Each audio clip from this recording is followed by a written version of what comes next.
ચૂંટણીની કરવી છે, ચૂંટણી માથે છે અને ઓપરેશન ડેડિયાપાડા એ ભારતીય જનતા પાર્ટીએ શરૂ કર્યું છે। નાયબ મુખ્યમંત્રી હર્ષ સંઘવીએ આજે સભા કરી, રોડ શો કર્યો અને શાનદાર રોડ શોમાં હજારોની સંખ્યામાં આદિવાસી લોકો અને સ્થાનિક લોકો ઉમટ્યા હતા। મતોને અંકે કરવા માટે સત્તા પક્ષનું આ મેગા પ્લાનિંગ છે। પ્રફુલ્લ વસાવા અને રાજ વસાવા આજે ભાજપમાં જોડાયા છે અને આ બધાની વચ્ચે આમ આદમી પાર્ટીમાંથી જેમણે ચૂંટણી લડી એવા મોટા ભાગના નેતાઓ પણ આજે ભારતીય જનતા પાર્ટીના કાર્યક્રમમાં જોવા મળ્યા।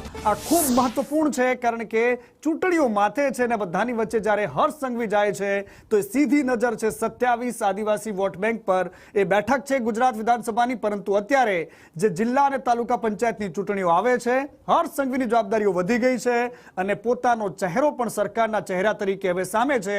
એ બધાની વચ્ચે વોટ બેંકને સાધવા માટે ખુદ હર્ષ સંઘવી મેદાનમાં છે।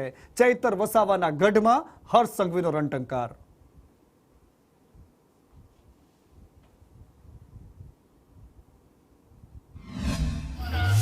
અમે આદિવાસી વિસ્તારોમાં બીજા નવા ટાવરો ઊભા કરવાનો નિર્ણય લીધો છે। એટલે તમારા વિસ્તારમાં ઘણા એરિયા એવા છે કે જ્યાં નાના નાના ગામડાઓમાં 25, 50, 100 ઘર વસતા હશે, ત્યાં 3G ને 4G ચાલે ને ભાઈ, એવું લાવવાના છે। એટલે હવે નવું ગીત બનવાનું છે કે આપણા વિસ્તારમાં 3G બી ચાલે, 4G બી ચાલે ને ભાજપ જ ચાલે। આદિવાસી સમાજ અને ભારતીય જનતા પાર્ટી એ એક સિક્કાના બે પહેલું છે। આપણે સૌ લોકો સાથે મળીને આવનારા દિવસોમાં હજી વધુ મજબૂતાઈથી વિકાસની દિશામાં આગળ વધવા માટે તમે સૌ લોકો તૈયાર થઈ જાઓ। આ ઝડપને ડબલ ઝડપે ચલાવવા માટે આ ડબલ એન્જિનની સરકાર તૈયાર છે કે જો સાચી હકીકત જાણવી હોય તો સમાજના 70 વર્ષ ઉપરના વડીલોને જઈને મળો કે તમારી સાથી પાર્ટીની કોંગ્રેસની સરકારે